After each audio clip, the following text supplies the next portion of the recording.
وذكر فإن الذكرى تنفع المؤمنين.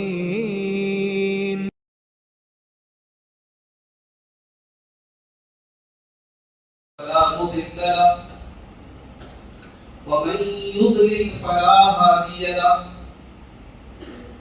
وأشهد أن لا إله إلا الله وحده لا شريك له وأشهد أن محمدا عبده ورسوله. يا أيها الذين آمنوا اتقوا الله حق تقاته ولا تموتن إلا وأنتم مسلمون. يا أيها الناس اتقوا ربكم الذي خلقكم من نفس واحدة وخلق منها زوجها وبث منهما رجالا كثيرا ونساء واتقوا الله الذي تساءلون به والأرحام إن الله كان عليكم رقيبا. يا أيها الذين آمنوا اتقوا الله وقولوا قولا سديدا يصلح لكم أعمالكم ويغفر لكم ذنوبكم ومن يطع الله ورسوله فقد فاز فوزا عظيما.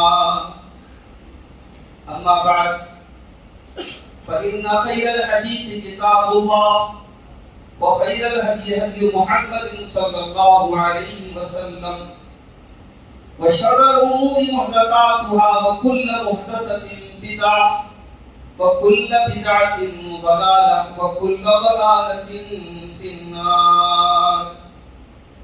أعوذ بالله من الشيطان الرجيم. بسم الله الرحمن الرحيم. شهر رمضان الذي أنزل فيه القرآن. محترم علماء کرام، بزرگوں اور دوستوں، نوجوان ساتھیوں، ماں اور بہنوں، پیارے بچوں، اللہ کے فضل و کرم سے رمضان کا بابرکت مہینہ شروع ہو چکا ہے اور ابھی ہمارا پہلی تراویح سے فارغ ہوئے. مسجد قباء کی انتظامیہ کی طرف سے تراویح کے بعد کا یہ درس مجھے آپ کے سامنے پیش کرنے کی سعادت نصیب ہو رہی ہے. کوشش یہ رہے گی کہ بہت طویل اور لمبی گفتگو نہ ہو اور آدھا گھنٹہ 35 منٹ کے درس میں ہم روزانہ ایک پارے کی کچھ سلیکٹڈ آیتوں کو، کچھ منتخب آیتوں کو سمجھنے کی کوشش کریں گے، کیونکہ ایک پارے کو پورا سمجھنا اتنے مختصر وقت میں ممکن نہیں ہے. تو ہم کچھ سلیکٹڈ آیتوں کو سامنے رکھیں گے اور ان کی روشنی میں ہم قرآن کریم کو سمجھنے کی کوشش کریں گے. اللہ تعالیٰ ہم سب کو اس کی توفیق عطا فرمائے. میرے بھائیوں، قرآن کریم اللہ کا کلام ہے اور اس کتاب کی عظمت کے لیے یہی کافی ہے کہ یہ انسان کا کلام نہیں ہے، یہ بشر کا کلام ہے، اللہ کا کلام. اور یہ کتاب اسی ماہ مبارک میں رمضان میں اتاری ہے. اور جب اللہ تعالیٰ نے قرآن کریم کے دوسرے پارے میں رمضان کا ذکر کیا تو اس کتاب کا انٹروڈکشن کرتے ہوئے اللہ نے فرمایا شهر رمضان الذي انزل فيه القرآن هدى للناس، کہ رمضان کے مہینے میں قرآن اتارا گیا جو کہ ہدایت ہے لوگوں کو. یہ ساری انسانیت کے لیے قرآن ہدایت ہے، صحیح راستہ دکھاتا ہے. قرآن کریم کو 30 پاروں میں بانٹا گیا ہے اور سورتوں کے اعتبار سے قرآن کریم میں 114 سورت ہیں. قرآن کی سب سے پہلی سورت سورۃ الفاتحہ ہے جو ہم میں سے تقریباً سب کو یاد ہے. سورۃ الفاتحہ یہ قرآن کی سب سے عظیم سورت ہے. اللہ کے پیارے نبی صلی اللہ علیہ وسلم نے اس سورت کو قرآن کی سب سے عظیم سورت، the greatest chapter of the Quran، قرآن کی سب سے عظیم سورت ہے. سورہ فاتحہ میں صرف 7 آیتیں ہیں. سورہ فاتحہ کو اللہ کے نبی نے ام الکتاب بھی کہا ہے. ام کے معنی ہوتا ہے ماں. پورے قرآن کی ماں، یعنی پورے قرآن کی سمری ہے، پورے قرآن کا خلاصہ ہے سورۃ الفاتحہ. سورہ فاتحہ ایک دعا ہے. سورہ فاتحہ ایک ایسی دعا ہے جو ہم ہر نماز کی ہر رکعت میں بار بار اس دعا کو مانتے ہیں. کیا ہے اس کے اندر ایسی خاص بات؟ آئیے سورۃ الفاتحہ کے معنی پر غور کریں. بسم اللہ الرحمن الرحیم. یہ سورہ فاتحہ کے شروع میں ہم بسم اللہ الرحمن الرحیم پڑھتے ہیں. یہ قرآن کی ہر سورت کے شروع میں سوائے سورہ توبہ کے بسم اللہ الرحمن الرحیم لکھا ہے. اس کے معنی ہوتے ہیں اللہ کے نام سے میں پڑھ رہا ہوں، میں شروع کر رہا ہوں جو کہ بہت مہربان انتہائی مہربان ہے. الحمدللہ رب العالمین الرحمن الرحیم مالک یوم الدین. یہ سورہ فاتحہ کا آغاز ہوا ہے. تمام تعریفیں اس اللہ کے لیے ہیں جو ساری کائنات کا، سارے جہانوں کا رب ہے، پالنے والا ہے. ساری کائنات کا پیدا کرنے والا، چلانے والا، انتظام کرنے والا، تدبیر کرنے والا وہی اللہ ہے. الرحمن الرحیم جو بہت مہربان ہے، بہت زیادہ رحم والا ہے. یہاں اللہ تعالیٰ نے رحم کے لیے دو صفتیں استعمال کی، رحمان اور رحیم. رحمان کے اندر ایک جنرل مفہوم شامل ہے، اللہ سب کے لیے رحمان. لیکن رحیم جو ہے یہ خاص رحم کے لیے آتا ہے. علماء نے لکھا ہے کہ رحمان کی جو صفت ہے، صفت رحم، وہ سب کے لیے ہے، اور رحیم جو ہے یہ مومنوں کے ساتھ اللہ کا جو رحم و کرم کا معاملہ ہے اس کی طرف اشارہ ہے. الرحمن الرحیم جو بہت مہربان ہے، بہت رحم والا ہے. جب اللہ تعالیٰ کے رحم کا تذکرہ کیا گیا تو اس بات کا اندیشہ ہوا کہ کہیں بندے اللہ کی رحمت کی اتنی زیادہ امید نہ لگا لے کہ اللہ کے عذاب سے بے خوف ہو جائے. اللہ کی رحمت کی امید بھی لگانا ہے اور اللہ کے عذاب سے ڈرنا بھی ہے. اسی لیے اگلی صفت آئی مالک یوم الدین. وہ اللہ بہت مہربان ہے، بہت رحم والا ہے، لیکن حساب کے دن کا مالک ہے، بدلے کے دن کا مالک ہے، قیامت کے دن کا مالک ہے. اچھا قیامت کے دن کا مالک کیوں کہا گیا؟ بھئی اللہ تو ہر دن کا مالک ہے. مالک یوم الدین کے اندر کیا خاص بات ہے؟ اللہ قیامت کے دن کا مالک. اس کا کیا مطلب یہ ہوا کہ دنیا میں وقتی طور پر صحیح، عارضی طور پر صحیح، دنیا میں انسانوں کے پاس، لوگوں کے پاس تھوڑا بہت پاور ہوتا ہے. کوئی کسی ملک کا وزیر اعظم ہے، کوئی کسی ریاست کا چیف منسٹر ہے، کوئی کہیں کا بادشاہ ہے، کوئی کہیں کا وزیر ہے. مگر قیامت کے دن اگر حکومت کسی کے پاس ہوگی، اگر ملکیت کسی کے پاس ہوگی، اگر پاور کسی کے پاس ہوگا تو اللہ کے پاس. قیامت میں اللہ تعالیٰ آواز دے گا لمن الملک اليوم، اے میرے بندو آج کس کے ہاتھ میں بادشاہت ہے؟ کوئی آواز نہیں آئے گی. اللہ کو پکارے گا للہ الواحد القہار. آج پاور اللہ کے ہاتھ میں، آج حکومت اللہ کے ہاتھ میں، آج کسی اور کی نہیں چلے گی، آج صرف اللہ کی چلے گی. مالک یوم الدین وہ قیامت کے دن کا، حساب کے دن کا مالک. اب یہ تین اللہ تعالیٰ کی صفتیں بیان کی گئی، اللہ کی حمد و ثنا کی گئی، اللہ کی تعریف. اب سورہ فاتحہ کی وہ آیت آتی ہے جس کے بارے میں علامہ ابن قیم نے کہا کہ یہ انگوٹھی کے نگینہ کی طرح ہے. یہ سورہ فاتحہ کا مڈل ہے، سورہ فاتحہ کی بیچ کی آیت. ایاک نعبد و ایاک نستعین. اے اللہ ہم تیری ہی عبادت کرتے اور تجھ ہی سے مدد مانگتے ہیں. پوری توحید اس ایک آیت میں کہا. ہر قسم کے شرک کا، غیر اللہ کے سامنے ہاتھ پھیلانے کا، غیر اللہ کے سامنے فریاد کرنے کا، جتنے دلائل دے دیے جائیں تمام باطل دلائل کا ایک ہی جواب ہے ایاک نعبد و ایاک نستعین. جو مسلمان یہ آیت پڑھے اور پھر کسی قبر پہ جا کے سجدہ کرے تو اپنے ایمان کا جائزہ. جو مسلمان ایاک نعبد و ایاک نستعین پڑھے اور اس کے بچوں کے گلے میں تعویذ اور دھاگا ہو وہ اپنے ایمان کی خیر منائے. ایاک نعبد و ایاک نستعین. اے اللہ ہم تیری ہی عبادت کرتے ہیں اور تجھ ہی سے مدد مانگتے ہیں. اللہ کی تعریف ہو گئی، اللہ کی توحید کا اقرار ہو گیا.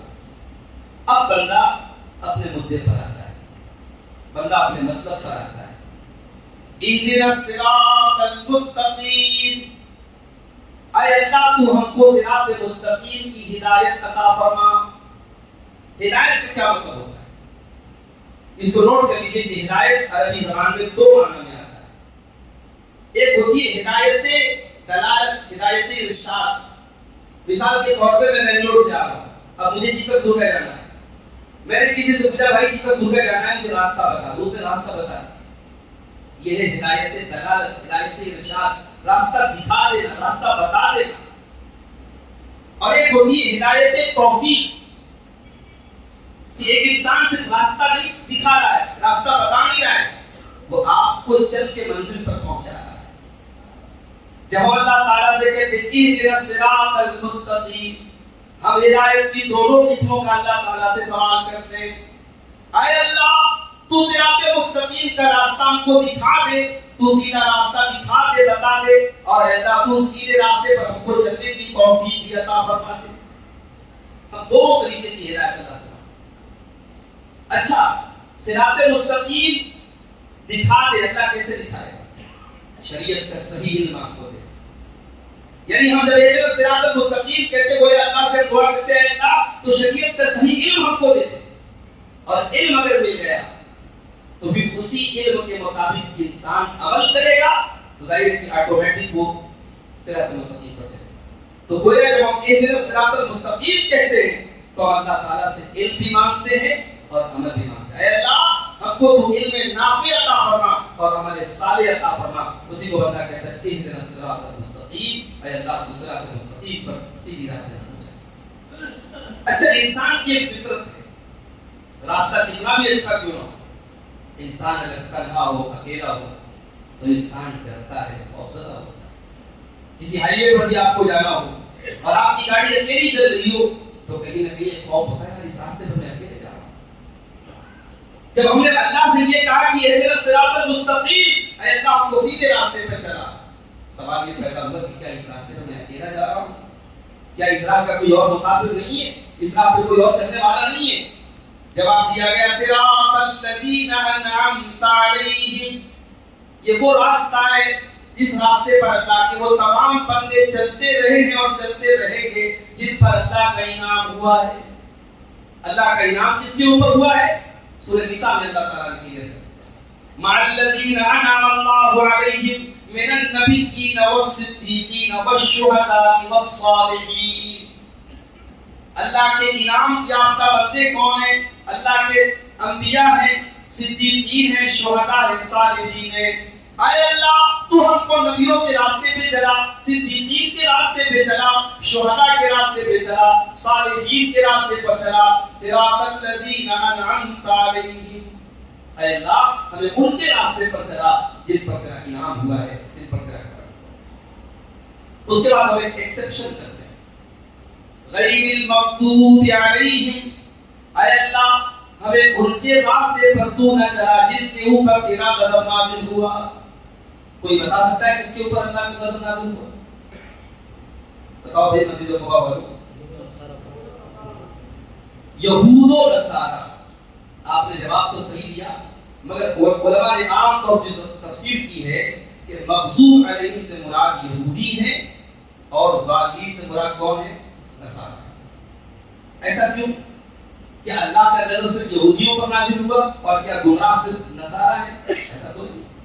اللہ کا غضب تو عیسائیوں پر بھی نازل ہوا اور گمراہ تو یہودی بھی. اصل میں جو نیچر ان کا کیریکٹر ہے، یہودیوں کا جو بڑی خرابی ہے کیا ہے؟ ان پر اللہ کا غضب نازل. ابھی آپ نے قرآن کا پہلا پارہ سنا ہے، تقریباً آدھا آپ نے تراویح کی نماز میں سنا ہے. یہودیوں کے یہاں قدم قدم پہ شرارت ہے. یہودیوں نے اتنی سہولتیں ان کو اللہ کی طرف سے ملی ہیں، اتنی چھوٹ ملی ہے، اور اس کا اتنا انہوں نے ناجائز فائدہ اٹھایا. اللہ تعالیٰ نے کسی اور قوم کے لیے آسمان سے ریڈی میڈ کھانا نہیں اتارا، اس قوم کے لیے ریڈی میڈ کھانا من و سلوہ اتارا. اور یہ اتنی کمبخت قوم تھی، من و سلوہ آرام سے مل رہا تھا، اور انہوں نے جا کے حضرت موسیٰ سے کہا کہ نیچے لے گئے یہ ڈیلی وہی کھانا ہم کھائیں. اور علماء نے لکھا کہ من جو تھا وہ کوئی سویٹ ڈش تھی، اور سلوہ جو تھا من کوئی پرندہ تھا اور سلوہ کوئی سویٹ ڈش ہے. بہترین ان کو پرندے کا گوشت مل رہا ہے، اور سویٹ ڈش میں بیٹھے بٹھائے کوئی کام دھندا نہیں کرنا، کوئی بزنس نہیں کرنا، کوئی جاب نہیں کرنا. یہ تو ایسی قوم تھی، اس کو بیٹھے بٹھائے منو سلوا ملتا تھا، انہوں نے کہا نہیں چاہیے، ان کو ککڑی چاہیے، ان کو سبزی چاہیے، ان کو پیاز چاہیے، ان کو لہسن چاہیے۔ اللہ نے کہا گائے ذبح کرو، انہوں نے اس میں شرائط رکھنی شروع کر۔ اے موسیٰ اللہ سے پوچھو کیسی گائے ذبح کرو، اللہ نے صرف اتنا کہا گائے ذبح کرو، انہوں نے شرائط لگانی شروع کی، اللہ تعالیٰ نے اور مشکل اس کو اللہ تعالیٰ بناتا چلا گیا، آخر میں بڑی مشکل سے انہوں نے کہا اس قوم نے نبیوں کو قتل کیا ہے، حضرت یحییٰ علیہ السلام کو قتل کیا، حضرت زکریا علیہ السلام کو قتل، حضرت عیسیٰ علیہ السلام کو قتل کرنے کی پوری پلاننگ کی، یہ الگ بات ہے، اللہ نے ان کو بچایا۔ یہ نبیوں کی قاتل قوم ہے، ان پر اللہ کا غضب نازل ہے۔ ہم اللہ سے دعا کرتے ہیں سورہ فاتحہ میں کہ اے اللہ ہمیں ان کے راستے پر نہ چلا جن کے اوپر تیرا غضب نازل۔ اور یہ بھی نوٹ کر لیجیے، یہودیوں کا سب سے بڑا کرائم کیا تھا؟ یہودیوں کے پاس علم کی کمی نہیں، ان کو اللہ نے اپنی کتاب دی تھی، تورات دی تھی، ان کے پاس بڑے بڑے علماء تھے، ان کے پاس علم تھا، عمل نہیں تھا۔ اور عیسائیوں کے عمل بہت تھا، عیسائیوں کے یہاں رہبانیت تھی، عیسائیوں کے بڑے بڑے ان کے جو عالم تھے دنیا چھوڑ کے جنگلوں میں رہتے تھے، شادی نہیں کرتے تھے، بچوں سے بیوی سے دور رہتے تھے، رہبانیت تھی، عمل تھا، مگر یہ علم اللہ کی مرضی کے بغیر تھا، اللہ کی شریعت کے خلاف تھا۔ تو اللہ نے کہا ہمیں سکھایا کہ ہم یہ دعا کریں غیر المغضوب علیہم، اے اللہ ہمیں ان کا راستہ بھی نہیں چاہیے جن کے پاس علم تھا عمل نہیں تھا، ولا الضالین، اور اے اللہ ہمیں ان کا بھی راستہ نہیں چاہیے جن کے پاس عمل تو تھا مگر علم کے بغیر تھا۔ اس کا مطلب یہ ہوگا کہ صراط مستقیم جو ہے وہ کون سا راستہ ہے؟ وہ علم کے ساتھ عمل والا راستہ ہے، اس راستے پر عمل کرنا چلنے کی بات ہے۔ سورہ فاتحہ یہ ہر نماز میں پڑھنا ضروری ہے، امام ہو، مقتدی ہو، تراویح ہو، جنازہ ہو، استسقاء کی نماز، کوئی بھی نماز ہو، ہر نماز کی ہر رکعت میں سورہ فاتحہ کمپلسری ہے۔ کیوں؟ اللہ کے پیارے نبی نے فرمایا لا صلاۃ لمن لم یقرأ بفاتحۃ الکتاب، جس نے سورہ فاتحہ نہیں پڑھی اس کی نماز نہیں ہوگی۔ سورہ فاتحہ کے آخر میں ہم آمین بولتے ہیں، جہری نماز اگر ہم پڑھ رہے ہیں مغرب کی، عشاء کی، فجر کی، تو زور سے آمین بولیں گے، اور باقی سری نماز میں تو اس کو ایسا پڑھتے ہیں۔ آمین کے معنی ہوتے ہیں اللہ تو قبول کرنا، چونکہ یہ دعا ہے، اس کو پڑھنے کے بعد ہم اللہ سے قبولیت کی دعا کرتے ہیں۔ اس کے بعد قرآن کی دوسری سورت شروع ہوتی ہے، سورۃ البقرہ۔ سورہ بقرہ جو ہے اس کے شروع میں اللہ تعالیٰ نے فرمایا الف لام میم۔ یہ قرآن میں اس طریقے کے کئی حروف آپ کو ملیں گے، کہیں الف لام میم ہے، کہیں الف لام را ہے، کہیں طٰہٰ ہے، کہیں قاف ہے، کہیں صاد ہے، ان کو الگ الگ پڑھا جاتا ہے۔ ان کا مطلب کیا ہے اللہ تعالیٰ بہتر جانتا ہے، کسی صحابی نے بھی اس کی تفسیر بیان کی۔ یہ بھی دیکھو قرآن کا کام ہے، اور اس سے یہ ثابت ہوتا ہے کہ قرآن کے ساتھ ساتھ قرآن کی تفسیر اور قرآن کی انٹرپریٹیشن اور قرآن کی میننگ بھی محفوظ ہے۔ یعنی اللہ کے نبی کو دنیا سے گئے 1400 سال ہو گئے، قرآن کو اتنے 1400 سال ہو چکے ہیں، مگر آج بھی الف لام میم کا مطلب آپ کسی عالم سے پوچھیں گے وہ یہی کہے گا اللہ اعلم بمرادہ، اس کا معنی اللہ جانتا ہے، کوئی اپنے من سے اس کا مطلب نہیں بتایا۔ اور یہ اس بات کی دلیل ہے کہ یہ اللہ کا کلام ہے۔ اس کے اندر آج بھی کچھ حروف ایسے ہیں جن کی میننگ ہمیں نہیں پتہ۔ ذالک الکتاب لا ریب فیہ ھدی للمتقین، اس کتاب میں کوئی شک کی گنجائش نہیں، یہ ہدایت ہے متقیوں کے لیے۔ متقی کون لوگ ہیں؟ الذین یؤمنون بالغیب، جو غیب کے اوپر ایمان رکھتے ہیں۔ غیب کا مطلب جو ہمارے سینس کے باہر ہو، ہمیں نظر نہ آتا ہو، محسوس نہ ہوتا ہو۔ جنت کو تو ہم نے نہیں دیکھا، جہنم کو ہم نے نہیں دیکھا، قبر میں عذاب ہو رہا ہے ہم نے کبھی نہیں دیکھا، لیکن ہم ایمان رکھتے ہیں۔ اور غیب ہی کے اوپر ایمان رکھنے سے اللہ تعالیٰ کے ایمان کا پتہ چلتا ہے۔ دیکھ کر کے کوئی ایمان لے آئے کون سی کمال؟ کمال کی بات تو یہی ہے کہ غیب ہے، آپ کی نظروں سے اوجھل ہے مگر آپ ایمان رکھتے ہیں۔ الذین یؤمنون بالغیب، متقی وہ لوگ ہیں جو غیب کے اوپر ایمان رکھتے ہیں، وَیُقِیمُونَ الصَّلَاةَ، اور نماز قائم کرتے ہیں۔ پورے قرآن میں اللہ نے نماز پڑھنے والوں کی تعریف نہیں کی، آپ جا کے دیکھیں نماز قائم کرنے والوں کی تعریف۔ اور نماز کون قائم کرتا ہے؟ جو نماز پڑھنے کے لیے رمضان کے چاند کا انتظار نہیں کرتا۔ ارے ہم تو اتنے سخت دل ہیں کہ کل چاند نظر نہیں آیا تو عشاء کی نماز میں ہم چھانٹنے نہیں آئے، ہم اس انتظار میں تھے کہ رمضان کا چاند نظر آئے تب ہم مسجد میں جائیں۔ ہماری نماز کی پابندی رمضان کے چاند کا انتظار کرتی ہے. بات کڑوی ہے مگر سچ ہے میرے پیارے ساتھیوں. ہم نماز پڑھتے ضرور ہیں, نماز قائم نہیں. 40 منٹ کی تراویح آج ہمیں بھاری گزرتی ہے. ہمارے وہ نوجوان جن سے آپ کسی سینما کی لائن میں کھڑا کر دیں, 1 گھنٹہ کھڑے ہو جائیں گے. ان کو اگر آپ 10 منٹ کی 2 رکعت تراویح میں کھڑا کر دیں, بیچارے 2 رکعت پڑھنے کے بعد ان کو ریسٹ چاہیے, آرام چاہیے, وہ پیچھے جائیں گے. یہ آج ہمارا حال ہے. نماز ہم پڑھتے ہیں, ہمارا ذہن کہیں ہے, دماغ کہیں ہے. نہ نماز میں خشوع ہے, نہ خضوع ہے, نہ کنسنٹریشن ہے. نہ نماز میں ہم جو پڑھتے ہیں اس کا مطلب ہم جانتے ہیں. اگر آپ سارے کرتے پوچھ لیں, مردوں سے پوچھ لیں, عورتوں سے پوچھ لیں, بھئی آپ دعائیں سنا پڑھتے ہیں اللہم بارک بینی, اس کا مطلب کتنے لوگوں کو معلوم؟ ابھی آپ نے ذکر پڑھی, دعائیں درود پڑھی آپ نے, اس دعائیں درود کا مطلب کتنے لوگ جانتے ہیں؟ میں تو سمجھتا ہوں کہ پہلے سب سے پہلا کام اس رمضان میں ہم یہ کریں کہ نماز میں پڑھی جانے والی دعاؤں کو جو ہے ہم اس کو سمجھیں. انشاءاللہ فجر کے 10 بجے, عصر کے 10 بجے ہم اس سلسلے کو چلائیں گے کہ جو نماز کی پڑھی جانے والی دعائیں ہیں ان کو پہلے ایکسپلین کریں کہ کم سے کم جو پڑھتے ہیں نماز میں اس کو تو جانے کیا پڑھتے ہیں. کتنی پیاری دعائیں ہیں نماز کے وجہ. تو نماز قائم کرو میرے پیارے ساتھ, پابندی کے ساتھ نماز ویسے قائم کرو کہ اگر ایک ٹائم کی نماز بھی چھوٹے تو لگے کہ ہاں کچھ مس ہو گیا, کچھ چھوٹ گیا. فرمایا کہ اللہ کے متقی بندے نماز قائم کریں. وَمِمَّا رَزَقْنَاهُمْ يُنْفِقُونَ, اور ہم نے جو روزی دی ہے اس میں سے وہ اللہ کی راہ میں خرچ کرتے ہیں.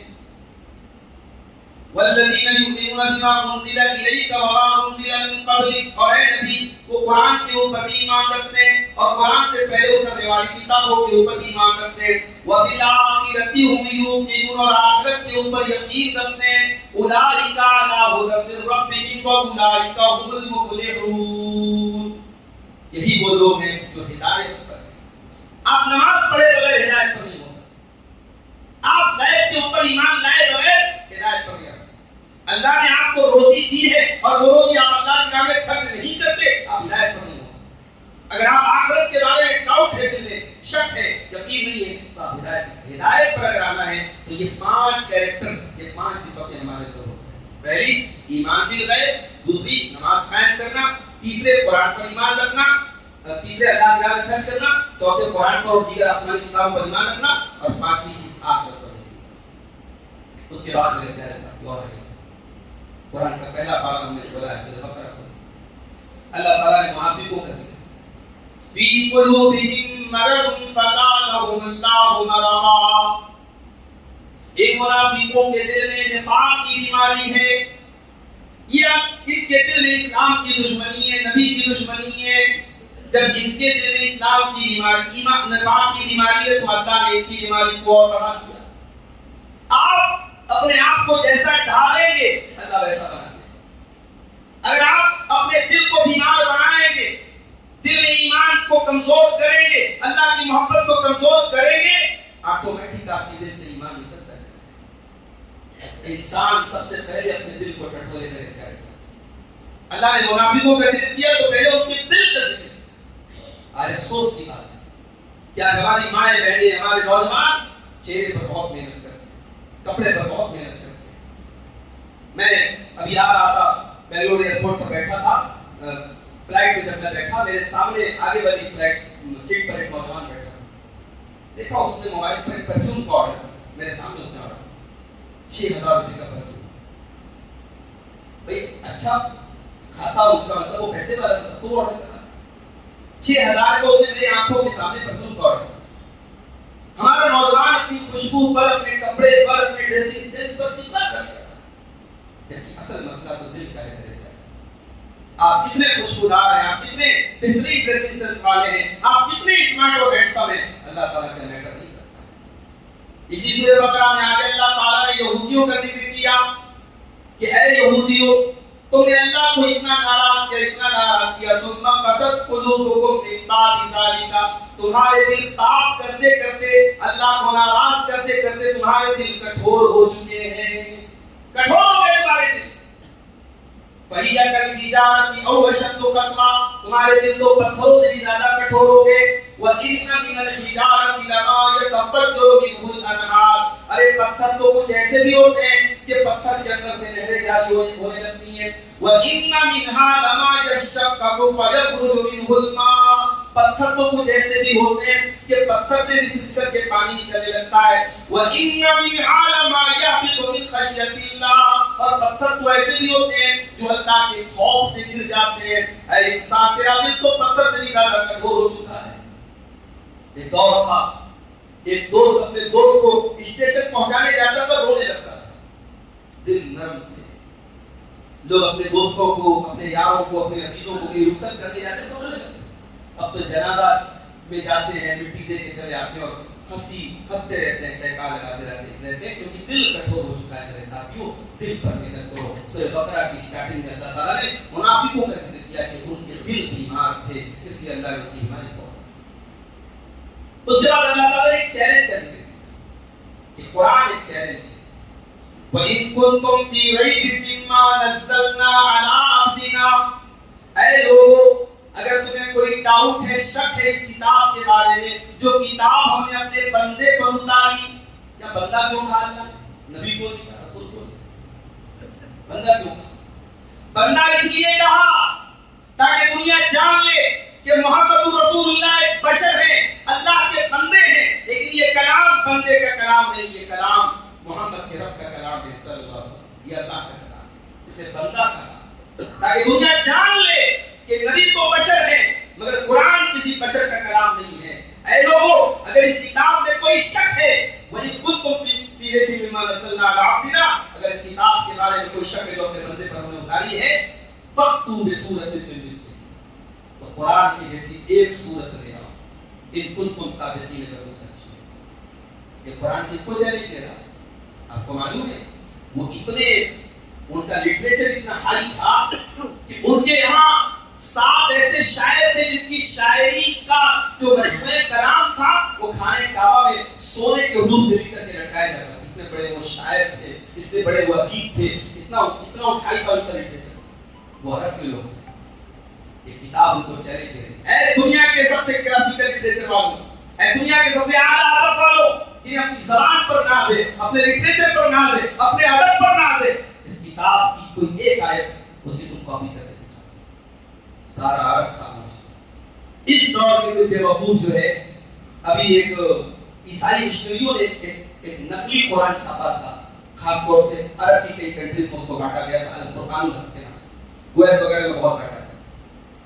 یہ عیسائی مشنریوں نے باقاعدہ قرآن کا یہ ڈپلیکیٹ کاپی جس میں عیسائیت کو انہوں نے پروموٹ کیا تھا اور یہ دکھانے کی کوشش کی تھی کہ ہم قرآن کے چیلنج کا جواب دیں. بھائی آپ دعویٰ کرتے کہ ہم قرآن کا جواب دعویٰ کرنے سے تھوڑی ہوتا ہے. قرآن کے اندر جو بلاغت ہے، جو فصاحت ہے، جو بات کرنے کا انداز ہے، آپ اس کی کاپی نہیں کر سکتے. آپ کو جیسی کوئی عبارت بنا لیں، قرآن کے ڈپلیکیٹ کوئی آپ آیت بنا لیں، وہ غلط بات ہے. لیکن اس انداز میں، جس انداز میں علماء نے کتنی جلدوں میں تفسیریں لکھی صرف قرآن کی بلاغت پر، ہم اور آپ اس مقام تک نہیں پہنچ سکتے. میرے ساتھیوں، اللہ تعالیٰ نے چیلنج کیا کہ اگر تمہیں شک ہے تو لے آؤ، فَإِن لَمْ تَفْعَلُوا، لیکن تم نہیں لا سکتے. اور آج تک اور انشاءاللہ قیامت تک کوئی قرآن کی کاپی کیا نہیں. اس کے بعد اللہ تعالیٰ نے آدم علیہ السلام کا واقعہ ہے. اللہ نے آدم کو پیدا کیا اور پھر ان کی بیوی حوا کو بنایا اور دونوں کو جنت میں اللہ نے رکھا اور کہا وَقُلْنَا يَا آدَمُ اسْكُنْ أَنْتَ وَزَوْجُكَ الْجَنَّةَ فَكُلَا مِنْهَا رَغَدًا حَيْثُ شِئْتُمَا. اے آدم، اے حوا، جنت میں آرام سے رہو، کھاؤ پیو، جو چاہے سو کھاؤ، وَلَا تَقْرَبَا هَٰذِهِ الشَّجَرَةَ، مگر اس پیڑ کے قریب مت جاؤ.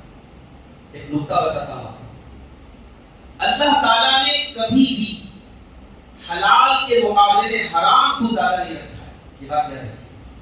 حرام ہمیشہ لمیٹڈ ہے، حلال ان لمیٹڈ ہے. آپ مارکیٹ میں جاتے ہیں، بکرے کا گوشت ملتا ہے، اونٹ کا گوشت ملتا ہے، بھیڑ کا گوشت ملتا ہے، تمام حلال جانوروں کا گوشت ملتا ہے. حرام کیا ہے؟ سور کا گوشت. حرام لمیٹڈ ہے، حلال ان لمیٹڈ ہے. اور کتنا نادان ہے وہ انسان. اللہ تبارک و تعالیٰ نے اتنی آسان شریعت ہم کو دی ہے جس میں حلال ان لمیٹڈ ہے، پھر بھی انسان حرام کی طرف منہ مارتا ہے اور حرام کا راستہ. آدم علیہ السلام سے اللہ نے کہا آدم جو چاہے کھا لو پی لو، سارے پیڑوں کا پھل کھا سکتے ہو مگر ایک پیڑ کے قریب نہ جانا، اس وَلَا تَقْرَبَا هَٰذِهِ الشَّجَرَةَ، اس کے قریب نہ جانا.